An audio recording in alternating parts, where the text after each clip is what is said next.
The investigation, called Project Fair, has been months in the making. Toronto police say 11 people are now facing over 100 criminal charges related to a fraud operation that cost victims more than $500,000. The scam involved the suspects masquerading as legitimate taxi operators. The suspects themselves were not licensed taxi drivers. It's called the taxi scam, suspects posing as cab drivers in cars that looked legitimate. Victims were asked to pay their fare with debit or credit, but during the transaction, their card was swapped with a fake, and the real one was handed off to accomplices along with the PIN.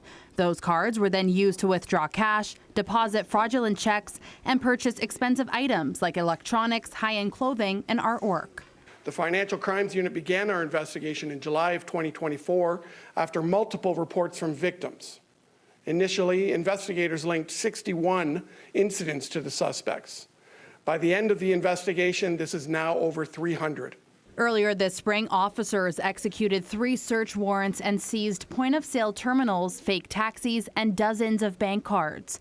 Detective Coffey says fraudsters will park in areas designated for taxi cabs and wait in high-volume areas. Generally, they're hitting people late at night, in the evening, coming the theater district, coming out of the theaters, coming out of bars in King West, things like this. So they're looking for particular victims which they think they can dupe. Police say suspects would pose as taxi drivers using modified vehicles that resembled licensed cabs, and police even had reports of taxi cab signs being purchased from Amazon. You had people who would then take the cards to the ATMs. You would have people who were then in possession of the cards that would make purchases of high-end goods. You had individuals who may have facilitated the location of the vehicles. Police say some tips include maintaining control of your card, looking out for a taxi license inside the vehicle, and getting out of the vehicle if the driver refuses to take cash.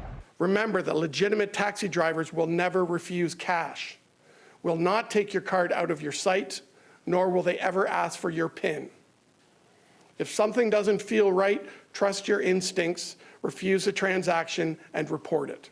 2 male suspects are still at large, and Toronto police have also released photos of a woman they say is a person of interest in the case. Investigators say they believe there are more victims and are encouraging them to come forward.